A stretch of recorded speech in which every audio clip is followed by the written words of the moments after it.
The first thing I noticed after Sunday service was not Anna. It was the blue ledger beside her elbow. Caleb's mother kept that little book near one particular chair at the long kitchen table, and before our wedding she had once smiled and called it the new wife's place. That morning the room smelled of damp wool, coffee, and warm bread. Benches scraped across the floor as everyone settled in. I stepped toward the chair without thinking. Anna was already sitting there. No one asked her to move. No one even looked surprised. Caleb saw me stop, lowered his eyes, and chose another seat. I sat at the far end wondering what everyone understood that I did not. My name is Christina, and this story is told as dramatized fiction inspired by hidden expectations families sometimes place on one another. What disturbed me that Sunday was not simply another woman sitting in a chair. It was the way everybody behaved as if the arrangement had been decided long before I entered the room. If you enjoy quiet stories where ordinary household moments reveal larger choices underneath them, you can subscribe and stay with me. And while you listen, consider one question. If your spouse knew a family expectation had been arranged before your marriage, would silence feel like protection or betrayal? I did not know my answer yet. I only knew Caleb would not meet my eyes. Before I married Caleb, his family had never seemed openly unkind to me. They were careful people, not especially warm, but I had mistaken reserve for acceptance. During our courtship, I visited their farmhouse several times and helped clear dishes after meals. Martha, Caleb's mother, ran the kitchen with the same precision she used for everything else.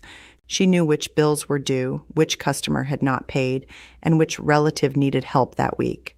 Once, while moving a stack of receipts, she tapped the chair near the ledger and said that someday the new wife would have plenty to learn there. I laughed because I thought she meant recipes, shopping lists, and ordinary married responsibilities. Caleb worked with his father in a small woodworking shop behind the house, so their family life and business life overlapped almost completely. He used his father's tools, shared customers, and depended on the shop for his income. We had talked about saving money after the wedding and eventually building a more independent household, but nothing had sounded urgent. I knew we would need help at first. What I did not know was how many decisions had already been made around that dependence. Anna had been helping Martha with receipts and accounts for years, especially after Caleb's father became ill for a time. I knew that much. I had never been told her role was supposed to concern me. At the Sunday table, Anna barely spoke. That made everything stranger. If she had acted proud or possessive, I might have understood my discomfort as jealousy. Instead, she kept one hand near the ledger and stared at her plate whenever Martha spoke. Caleb's younger sister passed bread across me without comment. His father discussed a cabinet order. Martha asked Anna whether 2 workshop payments had been entered correctly. Nobody explained why a family friend was handling the book beside the chair I had been told would become mine. I began watching Caleb instead. Twice he looked toward his mother before answering questions. His voice became softer. It felt less like a meal than a conversation with one missing sentence. I tried to tell myself I was making too much of it. A chair was only a chair, and I had been married less than a week. I did not want Sunday as Caleb's wife remembered because I complained about where someone sat, so I ate what was on my plate, answered when spoken to, and waited for the room to empty. Yet details kept collecting.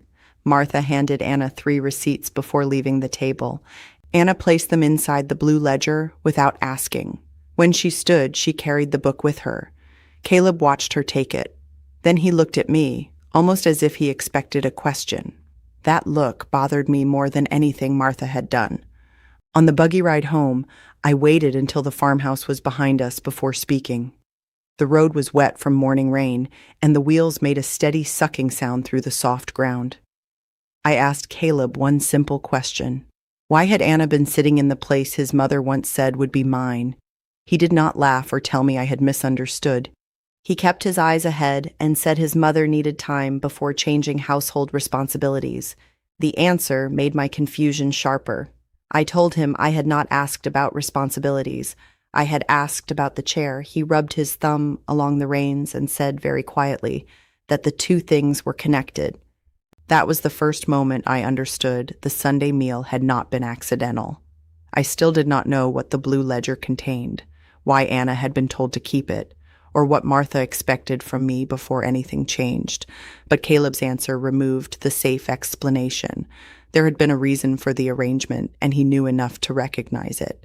When I asked who had decided Anna should remain there, he told me not to bring the matter to his mother yet.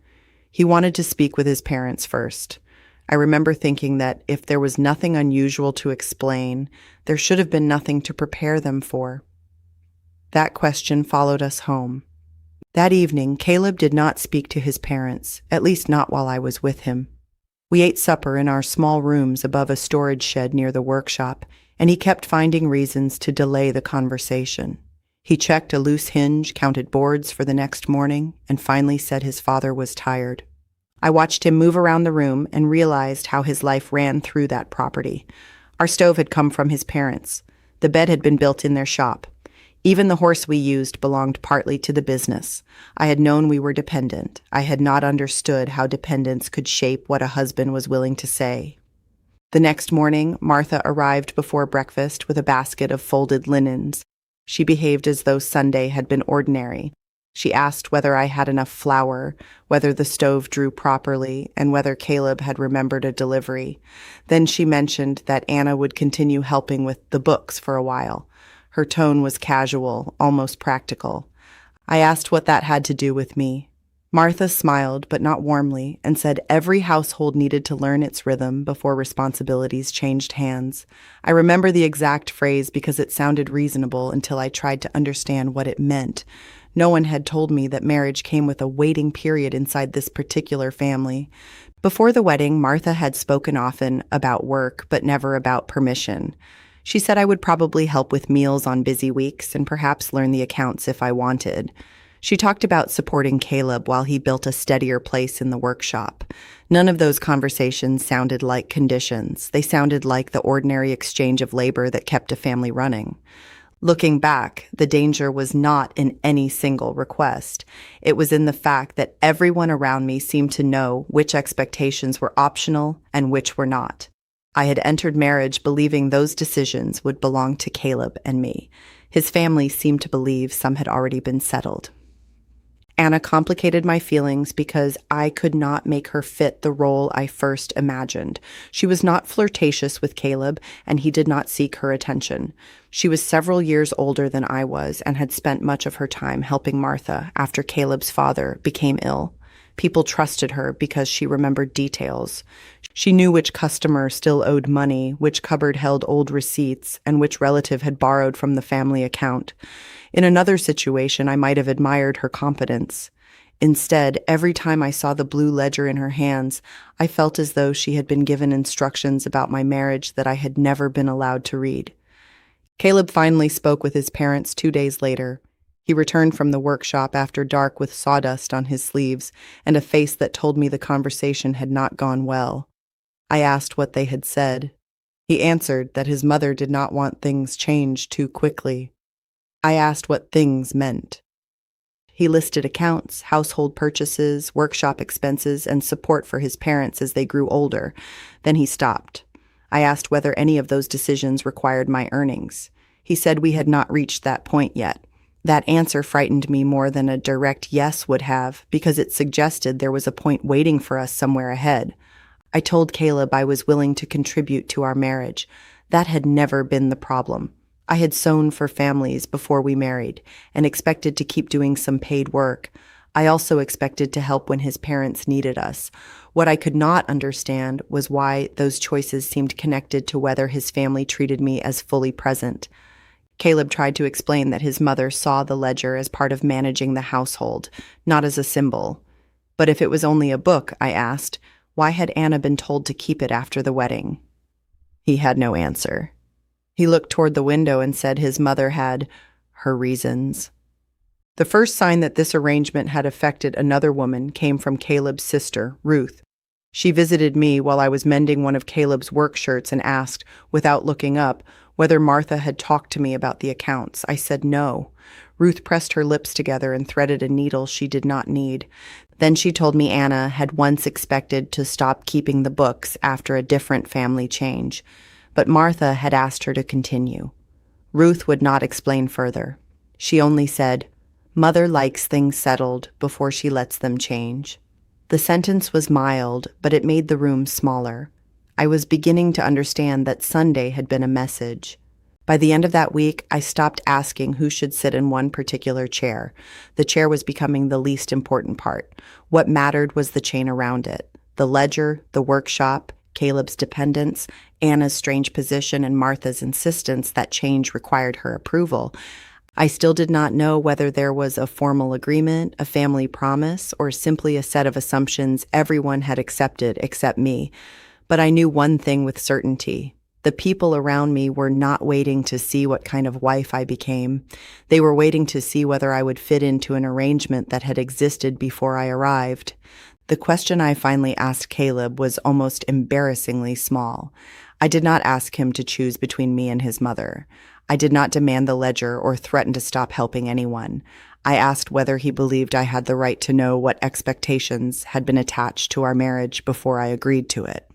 He stood beside the washstand for a long moment, turning a wooden button between his fingers. Then he said he thought the family had assumed I would understand things over time. I told him understanding later was not the same as agreeing beforehand. That was the first time he looked at me as though my question itself might create trouble. The next morning, I went to the workshop with Caleb's lunch because I wanted to see the place underneath every conversation we were having. His father was planing a cabinet door near the front bench. Caleb worked farther back beside a stack of maple boards. On a shelf near the office doorway sat a tin box full of receipts, and beside it was a smaller notebook I had never noticed. When Caleb saw me looking, he moved between me and the shelf without seeming to mean to. The gesture was quick, almost protective. I felt something inside me tighten. Whatever the family called ordinary responsibility, they were treating information as though it belonged to certain people. That evening, I asked Caleb what was in the smaller notebook. He said it tracked workshop purchases that had not yet been entered into the main ledger. I asked who entered them. He said Anna usually did. Then I asked the question I had been avoiding. If Anna was only helping with bookkeeping, why did Martha connect her role to whether I was ready for household responsibility? Caleb rubbed both hands over his face and said his mother believed trust had to be proven. Proven to whom? I asked. He did not answer directly. Instead, he said, "Please do not turn this into a fight." I remember how quickly my reasonable question had become, in his language, the dangerous thing. A few days later, Martha gave me my first practical consequence. She had told me I could help choose supplies for the winter pantry, so I arrived expecting to make a list with her. Anna was already there. The blue ledger lay open between them, and Martha said they had finished the purchases that morning. I asked whether I had misunderstood our earlier conversation. Martha replied that nothing had been taken away from me because nothing had been assigned yet. Her words were calm, but the meaning was plain. Participation was something she could offer and withdraw. I stood beside the table holding an empty pencil, realizing I had prepared for a role that was not actually mine to claim. I did not argue. Instead, I asked whether there was a written list of the responsibilities Martha expected from me. That question changed her expression. She looked toward Anna before answering, and Anna lowered her eyes. Martha said family duties were not business contracts. I agreed. Then I said I still needed to understand what people expected before they decided I had failed to meet it. Martha folded her hands over the ledger and told me I was thinking too much like an outsider. The sentence hurt because I had spent months trying not to be treated as one. Yet beneath the hurt was something clearer. If expectations could not be named, they could always be changed after the fact. Caleb heard about the conversation before supper. I never learned whether Martha told him or someone else carried the story across the yard. He came home tense and asked why I had pressed his mother about written duties. I told him I had asked for clarity, not a contract. He said his parents now believed I distrusted them. I asked why asking what I was expected to do should prove distrust. He had no answer that satisfied either of us. For the first time since our wedding, we ate in silence. The distance between us did not come from anger alone. It came from discovering that we were using different meanings for the same words: trust, family, duty, and agreement. Later that night, Caleb finally admitted something important. Before our wedding, his parents had spoken to him about how our income might fit into the family's expenses. He insisted there had been no final decision. I asked whether they had mentioned my sewing money specifically. He said not exactly, then changed the wording and said they had assumed any extra income would help where needed. I sat very still. No one had asked me. Caleb tried to reassure me that many families shared burdens without keeping separate accounts. I told him sharing was not what frightened me. What frightened me was discovering that my contribution had already been imagined by people who had never included me in the conversation. By then, the chair from that first Sunday had become a warning rather than an insult. I could see the pattern forming around it. Anna held the ledger. Martha controlled when responsibilities changed. Caleb knew enough to recognize the arrangement, but wanted me to accept it slowly instead of questioning it directly. I still did not know whether Anna had chosen this herself, and that uncertainty bothered me. So I made one decision that felt small, but changed the direction. I would stop asking Caleb to interpret the family for me. The next time I saw Anna alone, I would ask what she had been told before my wedding, and whether she had expected to give that place up. The chance to speak with Anna came sooner than I expected, but not in the way I had planned. 2 mornings later, I found her near the wash house carrying a stack of folded cloths for Martha. I asked if she had a minute. She looked toward the farmhouse before answering, and that single glance told me more than words could have. Anna said she was already late and would talk another time. Then she added, almost apologetically, that I should not worry about the ledger. I had not mentioned the ledger.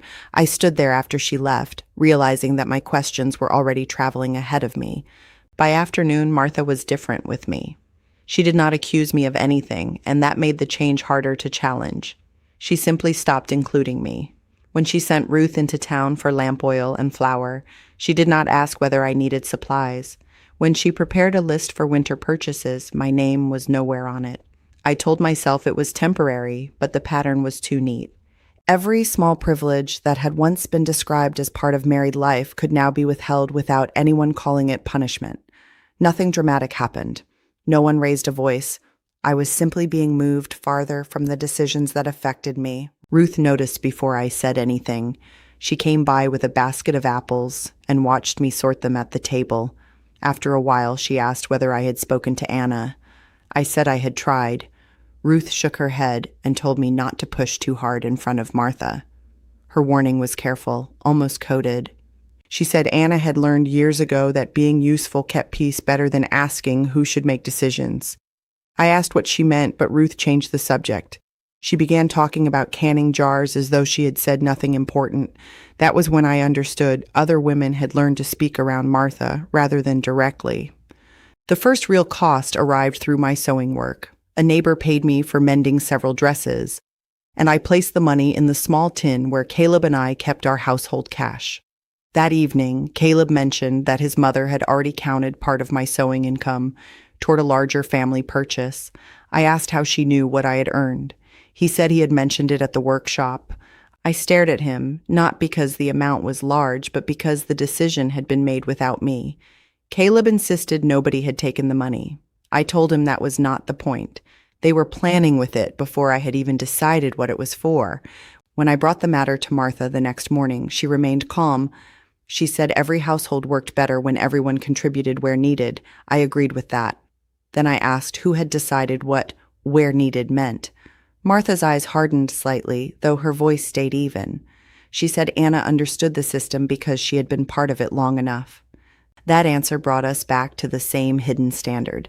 Time, obedience, usefulness, trust, each word seemed to mean whatever preserved the existing arrangement. I asked whether I was supposed to prove something before being included. Martha said I was making a simple family matter unnecessarily difficult. The sentence stayed with me all day. By supper, several people knew we had argued. Although I had never raised my voice, Caleb's father was unusually formal with me. Ruth avoided looking in my direction. Even one of Caleb's cousins made a remark about newly married people needing patience with older ways. No one said my name. No one needed to. I realized the conflict had moved beyond the kitchen without my permission. My concern was no longer being described as a question about money or expectations. It was becoming a question about my attitude.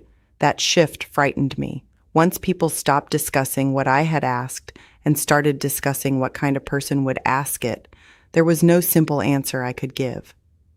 Caleb kept asking me to let things settle. He said his mother would become less guarded if I stopped pressing for explanations. I asked how long that might take. He could not say. A week? A month? A year? He told me I was thinking too far ahead. I told him that was exactly what everyone else seemed to have done before I married him. They had planned my work, my money, and my place in the household farther ahead than I ever had. For the first time, I saw frustration on his face directed at me.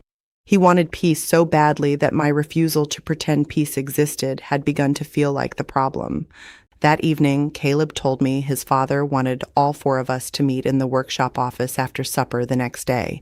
He called it a conversation to clear up misunderstandings. The wording should have comforted me. Instead, I noticed who had been invited: Caleb, his parents, and me. Anna was not included, even though her work and the ledger sat at the center of every question. I asked Caleb whether his father knew I had tried to speak with her. He paused before answering yes.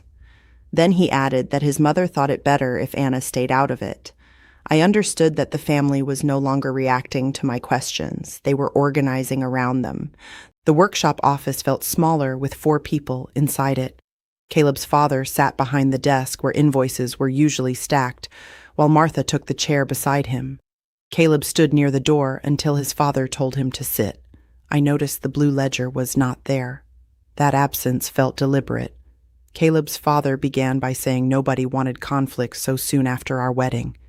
He spoke gently, almost kindly, which made it harder to interrupt. Then he said the family needed to know whether I trusted the way they had managed things for years. I had come expecting answers about money. Instead, the first question was about my character. I told him trust was not what I had asked for. I wanted to know what had been expected from me before I became Caleb's wife. Martha answered before anyone else could. She said families could not write down every responsibility in advance because needs changed. I agreed with that. Then I asked why Anna's role had been discussed before the wedding, if nothing had been decided. Martha's mouth tightened. Caleb's father said Anna had simply continued doing work she already knew how to do. I asked why that continuation had been linked to whether I was ready. For several seconds, nobody answered. The silence finally gave me the first honest thing of the evening. The arrangement was intentional. Caleb's father tried to soften it. He said Martha had carried too much responsibility during his illness, and Anna had become dependable. Handing over accounts too quickly, he explained, could create confusion. That explanation made sense on its own. What did not make sense was why my income, my future labor, and my standing in the household had become part of the same conversation.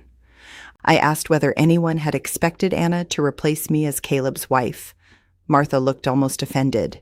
She said, "Of course not." The relief I felt lasted only a moment because it removed the easiest explanation. If Anna was not a rival, then the chair had been used to communicate something else entirely. Martha then said what she had avoided saying directly. She believed I needed to show that I could work within the family's system before responsibilities changed. I asked what show meant. She listed reliability, cooperation, respect for existing obligations, and willingness to help when the household required it. None of those words sounded unreasonable. The problem was that each one could be measured by someone else after the fact. I asked who decided whether I had passed. Martha said no one was testing me. I reminded her that she had just described conditions I needed to satisfy before anything changed. Caleb shifted beside me, but he still did not interrupt. His silence had become its own answer. The meeting changed when I asked about my sewing money. Caleb's father said no one intended to take what was mine. I asked whether they had planned to count it toward household expenses. He said families naturally helped one another. I asked again, more carefully, had they discussed my earnings before I married Caleb? Martha looked at Caleb. He looked down. His father said they had discussed what a married household connected to the workshop might contribute over time. That was the closest anyone came to admitting a plan. I felt less angry than suddenly clear. They had not decided every detail, but they had built expectations around money I had never been invited to discuss. I asked what would happen if I chose a different arrangement with Caleb. His father leaned back and said the workshop depended on cooperation. He did not threaten us. He did not need to. Caleb's tools belonged partly to the business. Our rooms sat on family property. Several customers came through his father. The meaning was obvious without being spoken harshly. Independence had a cost, and Caleb already knew it. Martha said nobody wanted us to leave or struggle. She called the system support. I understood why Caleb had been afraid to challenge it. Understanding his fear did not excuse his silence, but it finally showed me what he believed he might lose. Then I asked the question that mattered most to me. Why had Anna been sitting in that place on the first Sunday? Martha said seating had been blown out of proportion. I reminded her that Anna had also carried the ledger away, and that Caleb had told me the two things were connected. Caleb's father glanced at him sharply. For the first time, Caleb spoke without being asked. He said his mother had wanted the household routine left unchanged until everyone knew how the new arrangement would work. Martha corrected him immediately, saying it was only practical. But the words were already in the room. Anna had remained there because Martha wanted nothing to appear transferred yet. I left the office with more information and less trust. I finally knew the Sunday scene had not been accidental, and I knew the family was waiting for some form of cooperation before changing anything. What I still did not know was whether Anna understood the purpose behind what she had been asked to do. Caleb followed me outside and said he was sorry the meeting had gone badly. I told him the meeting had not gone badly. It had gone clearly. Then I asked whether he knew Anna had been told to keep the chair and the ledger before our wedding. He hesitated. That hesitation was enough. I decided I would hear Anna's version from Anna herself. I found Anna alone the following afternoon in the summer kitchen behind Martha's house, trimming beans into a wide enamel bowl. The room was warm enough that the windows had fogged at the corners, and for once no one else was nearby. I did not ask about the chair first. I asked whether Martha had told her to avoid me. Anna's knife stopped against the cutting board. She said Martha had only asked her not to become involved in a disagreement between husband and wife. I told her the disagreement was already about her role, whether either of us liked it or not. Anna looked toward the doorway, then quietly set the knife down. For a long moment, Anna said nothing. Then she told me she had never wanted my place. The words came so quickly that I knew she had been carrying them for days. She explained that she began helping Martha with receipts when Caleb's father became sick and could no longer keep up with the workshop accounts. At first, it had been temporary. She recorded payments, sorted bills, and reminded Martha which customers still owed money. Over time, everyone simply kept bringing papers to her. Anna became useful, and usefulness turned into expectation. She said no one ever formally gave her authority. People just stopped asking who should do the work because she was already doing it. I asked whether she had expected that work to end when Caleb married me. Anna nodded.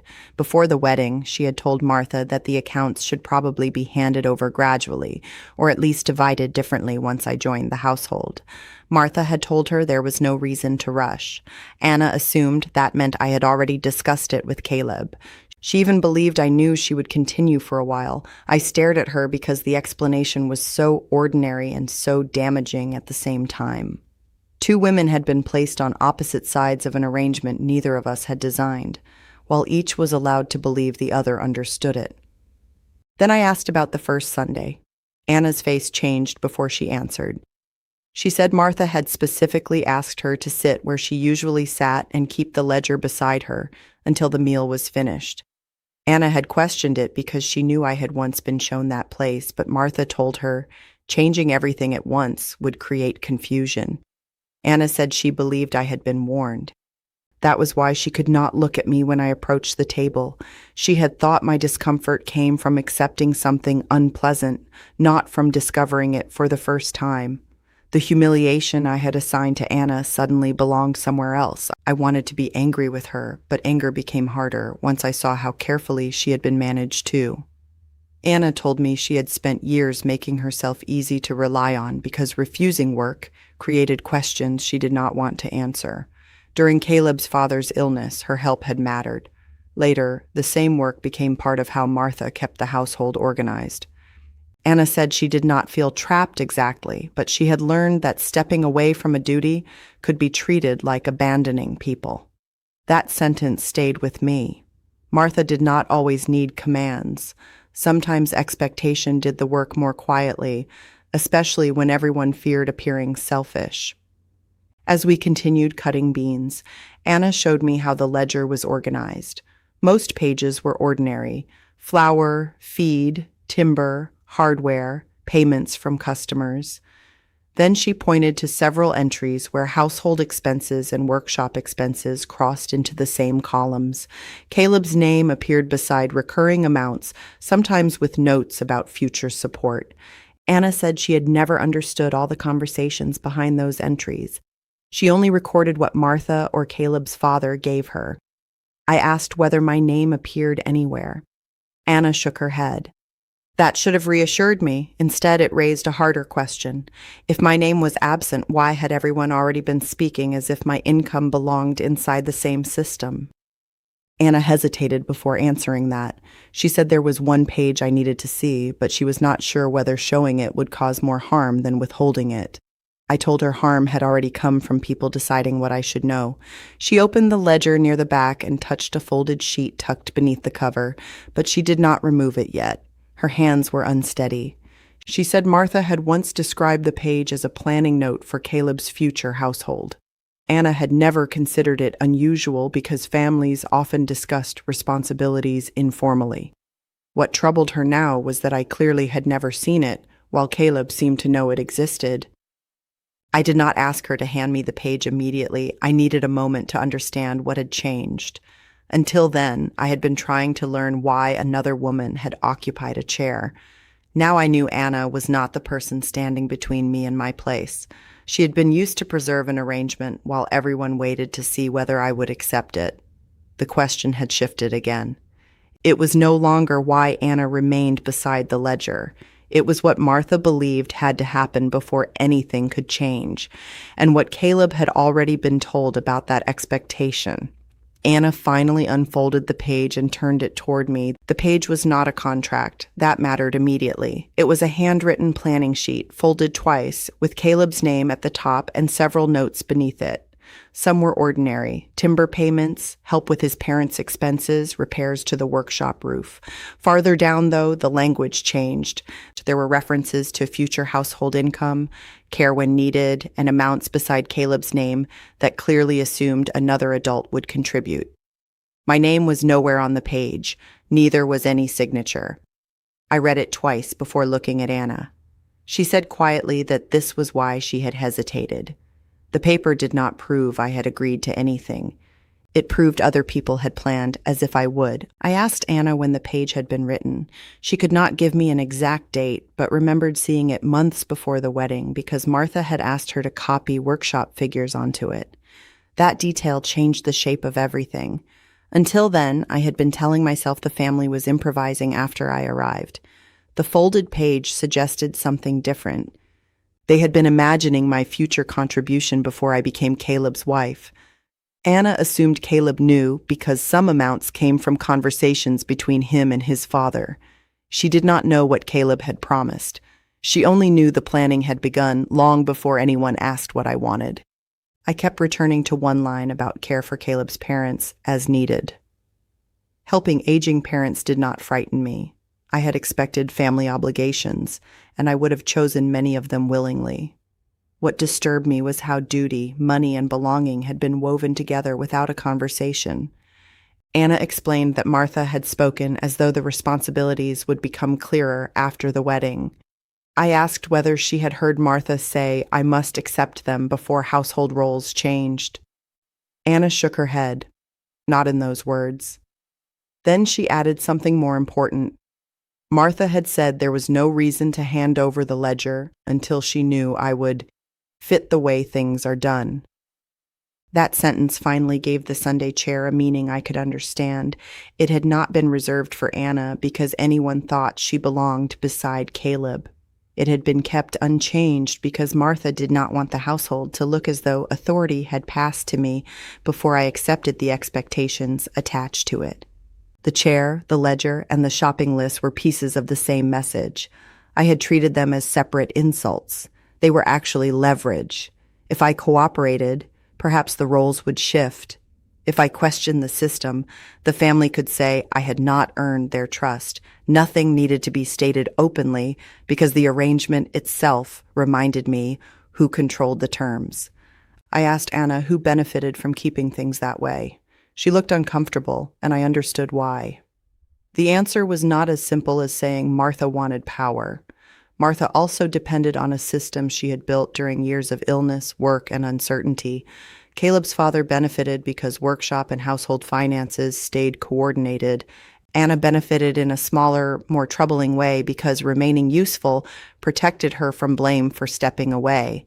And Caleb benefited because he did not have to choose between his parents' support and an honest disagreement with them. There was no single villain carrying the arrangement. Several people were protected by my lack of information. Caleb's part hurt the most because he had stood beside me at the wedding, knowing at least some of these expectations existed. I still did not know exactly how much he understood, and I refused to invent answers before asking him. But the folded page made one thing impossible to deny. He had been part of conversations I had been excluded from. His silence on the first Sunday was no longer the silence of a confused husband caught between two women. It was the silence of someone recognizing a family message. He had hoped I would not force him to explain. I remembered the way he changed seats without looking at me. He had known what the arrangement meant. Anna told me there was another reason Martha resisted changing the accounts. Caleb's customer list, tools, and workshop space were still tied closely to his father. If Caleb separated his household finances too sharply, his father could decide which expenses belonged to the business and which no longer did. Anna did not describe that as a threat. She said it was simply how the family had always managed shared work. I could see why Caleb feared disrupting it, but I also saw the danger of allowing economic dependence to decide what questions a wife was permitted to ask. The more I understood his fear, the less willing I became to let that fear make decisions for both of us. I folded the page along its old creases and gave it back to Anna. I did not take it or treat it like a weapon. It was not evidence of a crime. It was evidence of an assumption, and that was enough. My embarrassment from the first Sunday had changed into something colder and useful, recognition. I no longer believed I had stumbled into a misunderstanding between women. I had entered a system where several people knew pieces of the plan and expected me to adapt after the fact. The next step was obvious. I needed to ask Caleb what he had known before the wedding, and this time I would not let the conversation end with, "Give it time." I waited until supper was finished before I asked Caleb to sit with me. I did not bring the ledger into the room, and I did not mention Anna at first. I asked him one question. Had his parents discussed my future income and responsibilities before we married? Caleb stared at the table for several seconds, then said they had talked about how our household would fit into the family business. I asked whether he had told them I agreed. He said no. Then I asked whether he had corrected them when they assumed I would contribute. His answer was quieter. He said he had thought we would work it out later. That was the first time I understood why he kept asking me to wait. He had not been waiting for new information. He had been waiting for the conflict to become easier. I told him about the folded planning page without saying Anna had shown it to me. Caleb did not ask what I meant. He knew the page. He said it was only notes his mother made when his father was ill, and the workshop finances were uncertain. I asked why notes about his future wife existed before I had agreed to anything. He rubbed his hands together and said everyone expected marriage to bring shared responsibilities. I told him expectation was not permission. Our practical problem was larger than the argument. We had little money that was truly separate from Caleb's family. The rooms where we lived sat on their property. Most of Caleb's tools belonged to the workshop. His customer work came through his father, and even our horse was partly counted as a business expense. If we tried to leave quickly, we would lose more than comfort. We could lose Caleb's income before we had another one. That was why I did not make a dramatic threat or pack my things. I needed choices, not gestures. For the first time, I began thinking about independence as something that had to be built quietly. I started with my sewing money. Instead of placing every payment in the household tin, I wrote each amount in a small notebook and kept enough aside to cover thread, cloth, and my own expenses. I was not hiding money from Caleb. I told him exactly what I was doing. He disliked it immediately. He said separate records made it look as though I did not trust him. I told him the notebook was not about trust. It was about knowing what belonged to us before anyone else planned with it. That conversation did not end well, but it changed something important. For once, my question produced a decision instead of another delay. The weeks that followed were quieter on the surface and harder underneath. Martha remained polite, but she stopped inviting me into conversations about the household. Anna continued carrying the blue ledger, though now I noticed how carefully she handled it around me. Caleb and I argued less often, but only because we had become more precise. I stopped asking whether his mother liked me and started asking which expenses he had already promised to cover. I asked which tools were his, which belonged to his father, and what money we could actually call ours. Each answer made our dependence more visible. That visibility hurt, but it also made the problem less mysterious. For a short time, I thought Caleb was ready to change things. One evening, he said he would ask his father to separate our household expenses from the workshop accounts. He even suggested we keep our own budget and contribute a fixed amount to his parents instead of allowing every need to flow through one ledger. I remember feeling relief because it sounded like the first plan we had made together. 2 days later, he came home and said we needed to wait. His father had reminded him that shop space, equipment, and customer accounts were shared. Nothing had been forbidden, but the message was clear enough. Independence would affect the support Caleb depended on. That failed promise hurt more than I expected because it showed me the limits of good intentions. Caleb could agree with me in our room and still become someone else when he stepped into the workshop. I began to see that his fear was not imaginary. Losing access to tools or customers could damage us both. But fear was also becoming a convenient reason to postpone every decision. I told him I did not need him to fight his family for me. I needed him to stop allowing their fear of change to become our rule. He listened without arguing, which was new. He still did not promise anything, but he no longer called my questions unreasonable. By then, I no longer thought survival meant staying quiet until someone else became comfortable. It meant understanding exactly where I stood and creating small choices before a larger one was forced on me. I kept sewing, I kept records, I stopped treating the chair or the ledger as prizes I needed to win. Anna's place beside that book mattered less each week because I was beginning to build a different kind of place for myself. Then Martha announced, during a family meal, that a major household purchase would be made before winter. She listed the expected contributions calmly. When she included money from my sewing as though it had already been promised, I knew waiting had reached its end. Martha's announcement came near the end of supper after the plates had been cleared, and everyone was still sitting close enough to hear. She said the family needed to replace an old piece of workshop equipment before winter, and that each household would help cover the cost. Then she mentioned my sewing income as part of our contribution. She did not ask. She simply placed the amount beside Caleb's name as if the decision had already been made. I felt every old argument gather inside that one sentence. This was no longer about a chair, a ledger, or even Martha's approval. If I stayed silent now, the assumption would become the arrangement everyone remembered. Caleb looked at me before he looked at his mother. That was new. For several seconds, he said nothing, and I could see the old habit working inside him. Keep the peace, delay the answer, hope the discomfort passes. I decided not to rescue him from that moment. I asked Martha where the figure for my sewing had come from. She said Caleb had mentioned roughly what I earned each month. I told her he had no authority to promise that money without speaking to me. The room went still. Caleb's father frowned, not angrily, but with the expression of someone hearing a rule challenged that he had never expected to explain. Martha said the purchase benefited everyone connected to the workshop, including Caleb and me. I agreed that it might. Then I asked why benefit automatically meant consent. She answered that families could not function if every contribution required a negotiation. That was the sentence that clarified my choice. I could keep arguing about whether her system was reasonable, or I could state what I personally would do.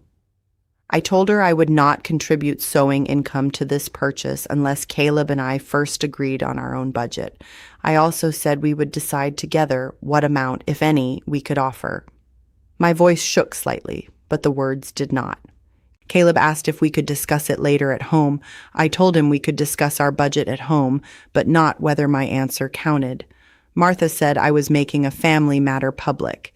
I reminded her that she had made my income public when she announced it at the table. No one raised their voice. That made the tension sharper.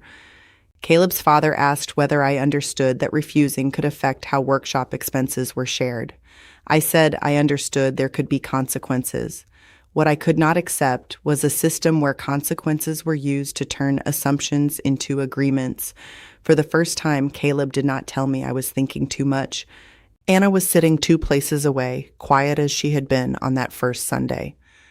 Then she did something I did not expect. She said Martha had never asked her to record my sewing money as household income because I had never given permission for that.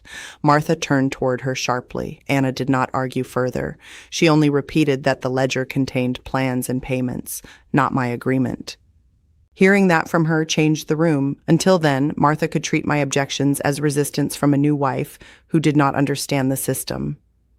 Anna's statement separated what the family expected from what had actually been decided. That distinction was exactly what I had been trying to protect. Martha looked hurt more than angry. She said she had spent years holding the household together while others were sick, busy, or uncertain, and that every new exception made the work harder. For once, I believed her without agreeing with her. Her need for order was real, so was my need to be included in decisions about my own labor. I told her I was not asking her to abandon the system she had built.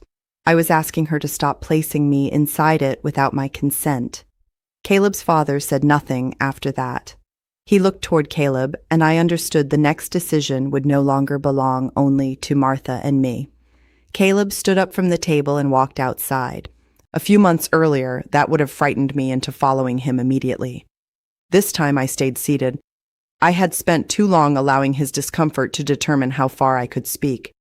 When he returned several minutes later, he did not apologize or make a grand declaration.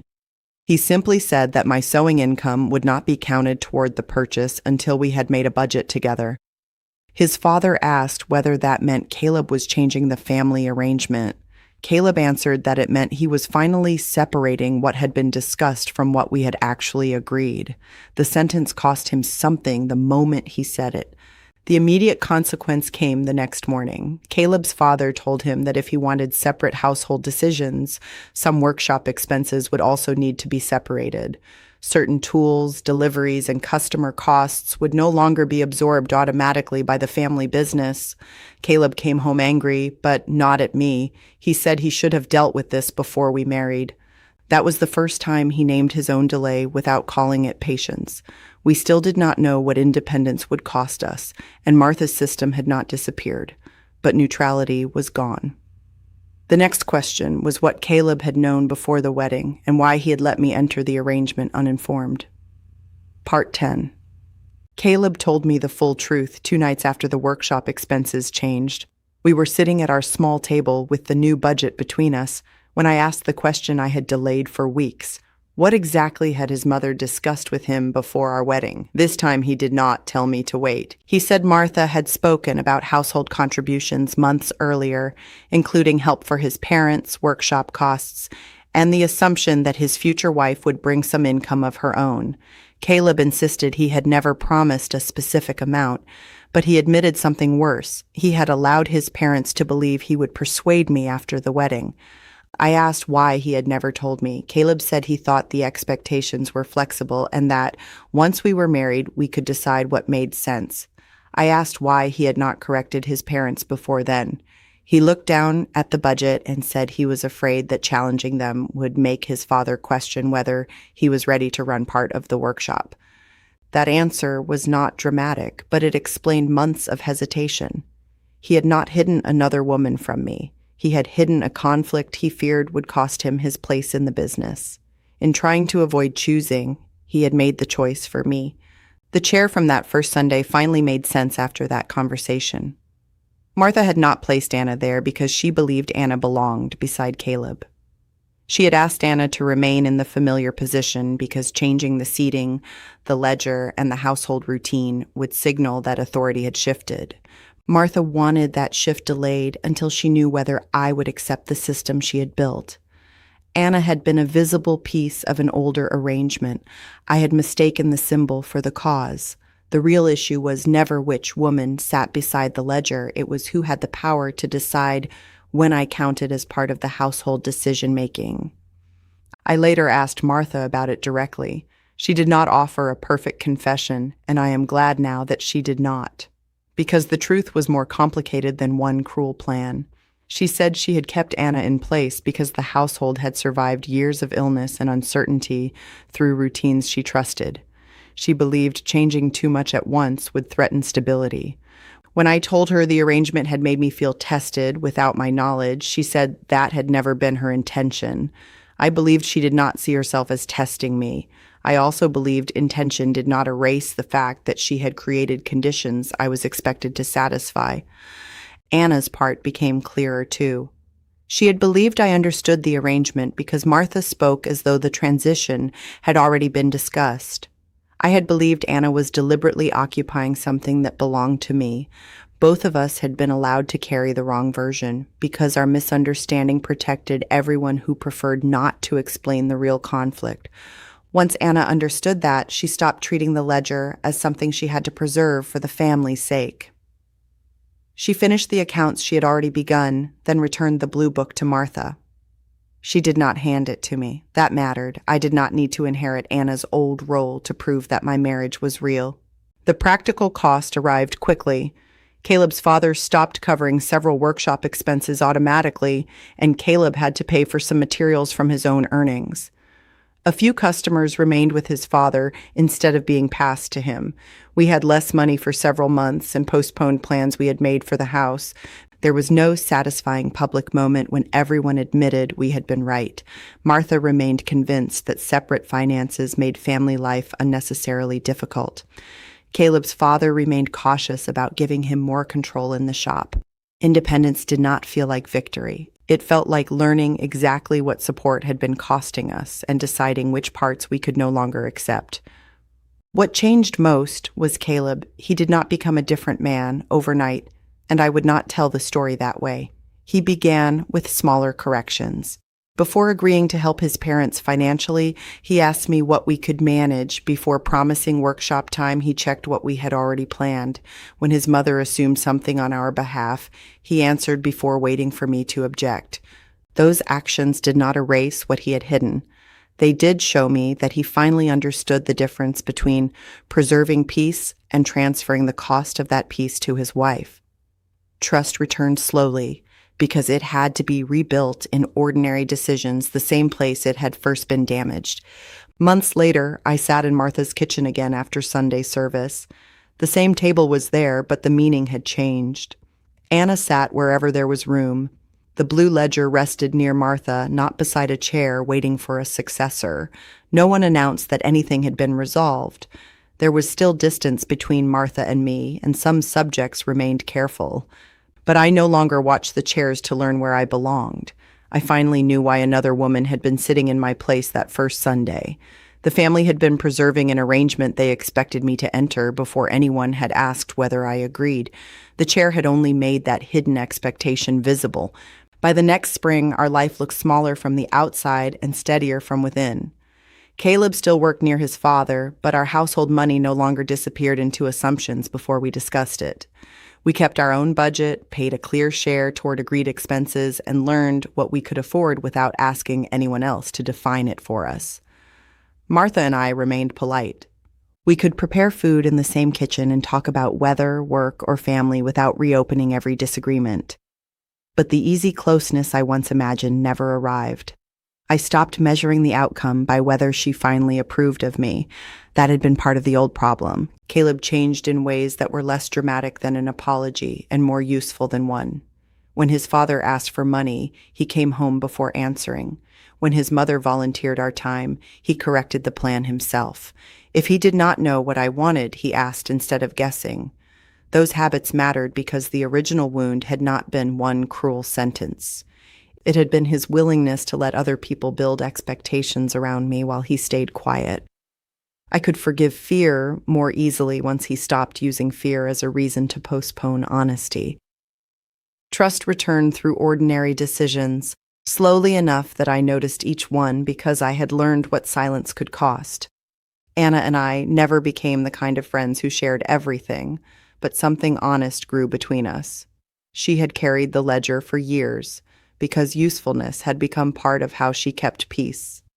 I had looked at her on that first Sunday and seen someone occupying my place.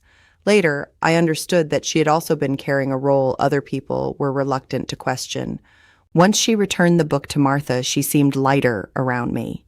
We no longer needed to compare who belonged where. That may have been the most important change between us.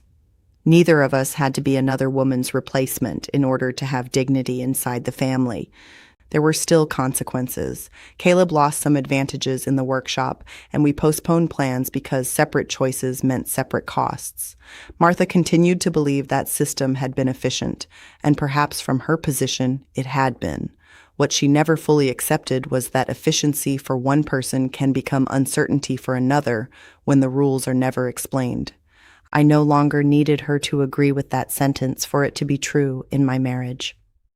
We did not receive perfect justice, and no family meeting ended with everyone confessing their mistakes.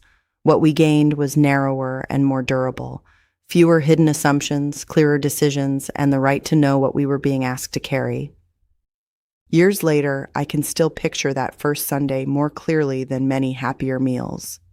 I remember wet coats near the door, warm bread on the table, Anna's lowered eyes, and the little blue ledger beside her elbow. At the time, I thought the chair was the insult. Now I see it as evidence. Everyone in that kitchen understood that the household was being kept unchanged until I accepted expectations no one had explained to me. The chair made the arrangement visible before I had language for what was happening. That is why the memory stayed. Ordinary objects can become important when they reveal who knows the rules, who sets them, and who is expected to discover them too late. The question I carried for months was whether Caleb's silence had been protection or betrayal. My answer now is that it began as fear and became betrayal because he allowed that fear to decide what I was permitted to know. He was afraid of disappointing his parents, losing workshop support, and damaging the future he had imagined. Those fears were real. So was the harm created when he chose not to tell me. Understanding someone's motive does not require pretending the result was harmless. What saved our marriage was not discovering that Caleb had never been afraid. It was seeing him finally accept that fear could not be used as permission to make decisions for both of us. Some viewers may recognize the feeling even if the setting is completely different. Your family may never have owned a ledger or shared a workshop. There may be no special chair, no Sunday meal, and no person like Martha. But many conflicts begin when expectations are treated as agreements simply because nobody objects early enough. The lesson I carried forward was not that every family tradition is controlling or that every shared responsibility is unfair. It was simpler. A duty freely chosen is different from a duty revealed after the choice has already been made. Belonging should not depend on discovering hidden conditions one piece at a time. If this story left you with one question, let it be this: which mattered more, Martha creating the test or Caleb knowing enough to understand it and staying silent? You can share your answer in the comments and subscribe if you want more stories where ordinary household moments uncover larger decisions beneath them. As for me, I stopped thinking of that chair as something another woman had taken. It was never truly my place to inherit, win, or earn. What I needed was something no chair could give me, an equal place in the decisions shaping my own marriage. Once I understood that, the blue ledger became only a book again, and the empty chair became only a chair.